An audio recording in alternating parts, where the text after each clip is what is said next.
EVM में button किसी और का दबाया और पर्ची किसी और की निकल गई। ये लगातार हर चुनाव के अंदर हम किस्सा सुनते हैं और आज ऐसे ही दो किस्से और निकल करके सामने आए। लखीमपुर खीरी के अंदर चुनाव हो रहा था। लखीमपुर खीरी वही लखीमपुर खीरी जिसमें अजय टेनी उसके बेटे ने कार चढ़ा दी थी और किसानों को कुचल दिया था।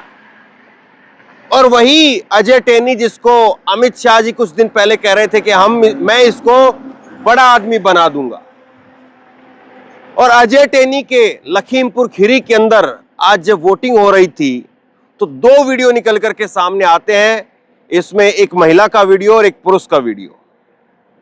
महिला कहती है कि घर में बात हुई थी कि साइकिल पर बटन दबाना है, साइकिल पर वोट देनी है, लेकिन जब वोट देने के लिए अंदर गई, ईवीएम में जाकर के बटन दबाया तो वोट चला गया बीजेपी। बटन दबाया साइकिल का, लेकिन पर्ची निकल गई बीजेपी। और इसके बाद में इस महिला ने ये कहा और ये महिला का ये बयान वायरल हो गया और महिला का ये बयान मैं आपको सुनाऊंगा। लेकिन इसके बाद में इस महिला का एक और बयान निकल करके सामने आया है, वो और ज्यादा दिलचस्प है, वो आपको आगे सुनाऊंगा। लेकिन इसके साथ साथ एक और व्यक्ति, एक और शख्स का बयान लखीमपुर खीरी से ही वायरल हो गया और उसने भी कहा कि पर्ची साइकिल पर दबाया, बटन जो है वो साइकिल पर दबाया, लेकिन पर्ची वीवीपैट मशीन के अंदर साइकिल की दिखी। और इस व्यक्ति ने अपना नाम भी बताया। नाम बताने के साथ साथ इस व्यक्ति ने कहा कि मैं चुनाव आयोग से चाहता हूं कि इस पर कार्रवाई करे। और अभी तक इस मामले में इस शख्स को लेकर के कोई और अपडेट भी नहीं आई है।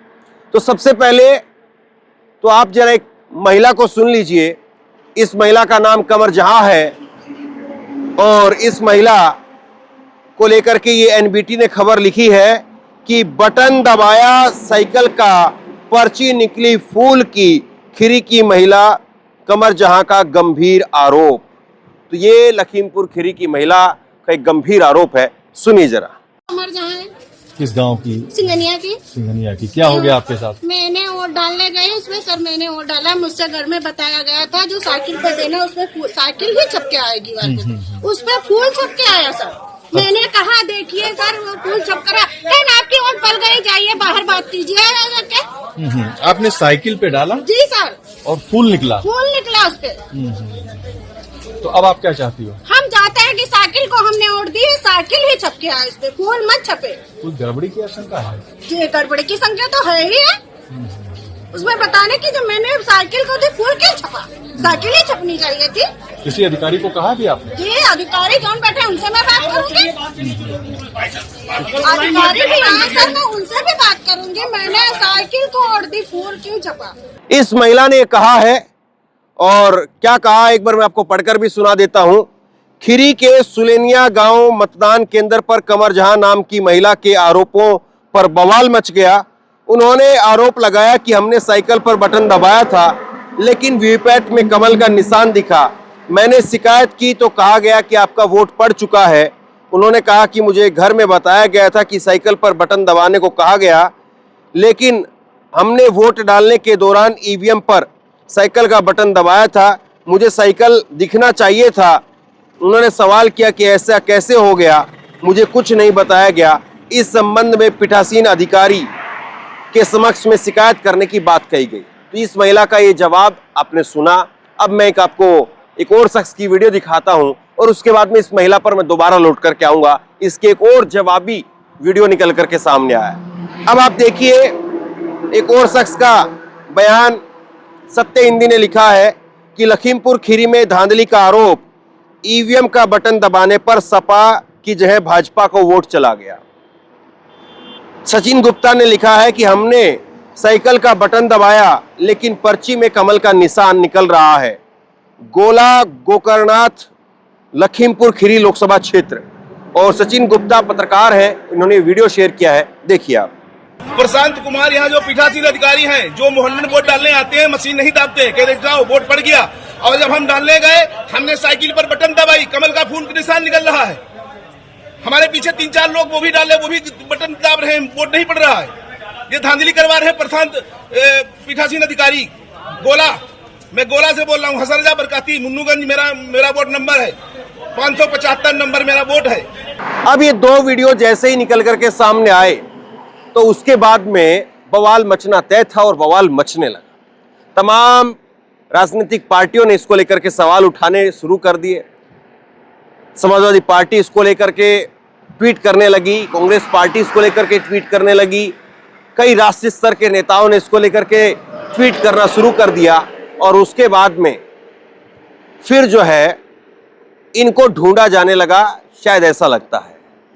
ये महिला कमर जहां जिसका अभी आपने वीडियो देखा है, इस महिला को जो है वो लाया गया और इस महिला का मैं आपको ट्वीट दिखाता हूं, जवाब दिखाता हूं जो इस महिला का जवाब आया है। इस महिला ने कहा है, दो अलग अलग वीडियो इसके बनवाए गए।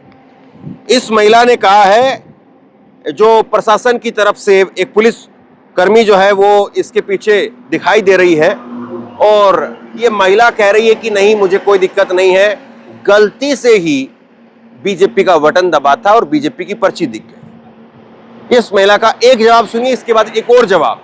पहले ये देखिए। आप यहाँ वोट डालने आए थे तो आपकी वोट पड़ गई? कोई समस्या, कोई परेशानी? ठीक है, आप संतुष्ट हैं? अब इस महिला का ये जवाब आपने देख लिया। अब एक और जवाब इस महिला का दिखाता हूं जो इसने ऐसा लगता है कि घर जाकर के फिर से बयान दिया। इसका एक और बयान देखिए। ये कह रही है कि गलती से दब गया था बटन, जो इन्होंने घर जाकर के बयान दिया है।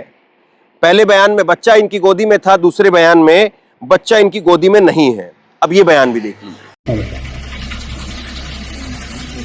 हम आजाद, मेरा नाम कमर जहाँ है, मेरे पति का नाम आजाद है, मैं सिमरिया में रहती हूँ। और मैं वोट डालने गई थी, बच्चा गोदी में था, उसको लेके गई, बटन धोखे से दब गया और मैं अब संतुष्टि है और मुझे कोई दिक्कत नहीं है वोट डालने से। कुल मिलाकर के स्थिति यह है कि ईवीएम को लेकर के, बटन को लेकर के, पर्ची को लेकर के हर बार इस तरह से दावे किए जाते हैं। और जब सुप्रीम कोर्ट के अंदर ये मामला गया कि पर्चियों का मिलान होना चाहिए, पर्चियों की गिनती होनी चाहिए, वीवीपैट मशीन के अंदर जो केवल 7 सेकंड तक लाइट जलती है उसको बढ़ाया जाना चाहिए, जो शीशा लगा हुआ है उसको ट्रांसपेरेंट करना चाहिए, जो पर्ची कट करके गिरती है उसको गिरती हुई दिखना चाहिए, तमाम सारी चीजें जब सुप्रीम कोर्ट के अंदर रखी गई तो इस मामले पर कोई फैसला नहीं आया और जो याचिका लगी हुई थी उनको खारिज कर दिया गया। लेकिन अब चुनाव में इस तरह की चीजें निकल करके सामने आना और खास तौर पर ये जो महिला की वीडियो निकल करके सामने आई है, जिस वीडियो के अंदर ये महिला दावा भी कर रही है और उसके बाद में अपने ही दावे से महिला मुकर भी रही है, तो सवाल ये है कि क्या ये महिला पहले सही बोल रही थी या अब सही बोल रही है? क्या ये महिला पहले सही बोल रही थी और बाद में इस महिला को डराया गया, धमकाया गया और इस महिला को कहा गया कि पता नहीं तुम्हारे ऊपर कितने केस हो जाए, इसलिए कह दो कि गलती हो गई, मैंने तो गलती से ही बटन दबा दिया। अब पता नहीं इस महिला के कौन से दावे में जो है वो कितना सच है और कौन से दावे को अब आप सच्चा मानेंगे और कौन से दावे को आप झूठा मानेंगे। पहले वाला दावा झूठा था या बाद में जो किया गया दावा है वो झूठा है। लेकिन ईवीएम और वीवीपैट को लेकर के लोगों के मन में शंकाएं हैं, इस बात में कोई दो राय नहीं है। आप देश के किसी कोने में चले जाइए, 100% लोग आपको ईवीएम से खुश नहीं दिखाई देंगे, ये एक सच्चाई है देश की। लेकिन जब जब भी इस मामले को सामने रखा जाता है, जब जब भी इस मामले पर सवाल उठते हैं, तब तब इन सारे सवालों को दबा दिया जाता है और इन सारे सवालों पर कोई जवाब देने की बजाय गोलमोल करके जो है वो चीजें सामने रख दी जाती है। लेकिन ये सच्चाई है कि चाहे पोलिंग बूथ पर जब व्यक्ति जाते हैं तो उनको उनकी वोटर लिस्ट में नाम नहीं है या फलाना जो है वो डॉक्यूमेंट लेकर के आना होगा, तब उनको उनको जो है वोट डालने दिया जाएगा। आपके पास में सर्टिफिकेट नहीं है, ये नहीं है, वो नहीं है। कई सारे वीडियो मैंने पिछले चरण के चुनाव में भी आपको दिखाया था।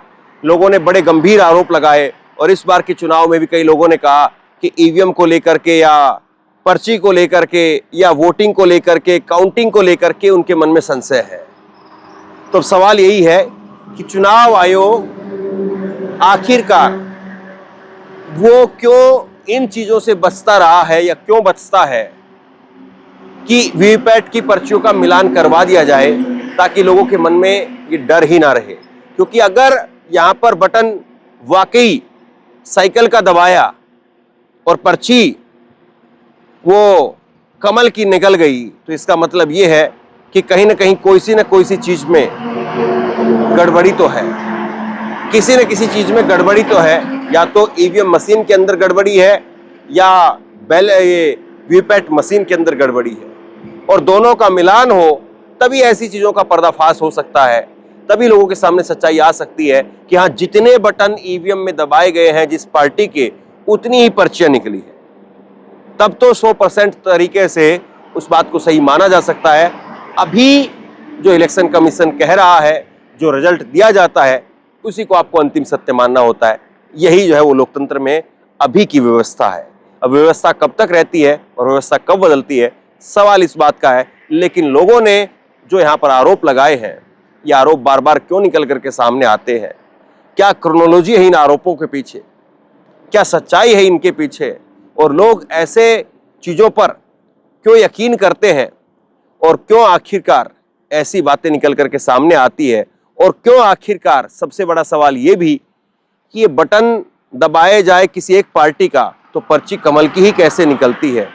पर्ची क्यों नहीं आम आदमी पार्टी की, बीजेपी की, या जो है वो टीएमसी की, या किसी और अन्य की क्यों नहीं निकलती है? बार बार ऐसे आरोप जो है वो एक ही पार्टी के ऊपर क्यों लगते हैं? सवाल ये। आप क्या सोचते हैं नीचे कमेंट बॉक्स में लिख करके जरूर बताइए। इस वीडियो को खूब शेयर कीजिए, लोगों तक पहुंचाइए, और इसी तरह की तमाम खबरों के लिए ऑनलाइन न्यूज इंडिया को सब्सक्राइब कीजिए। आपका बहुत बहुत धन्यवाद।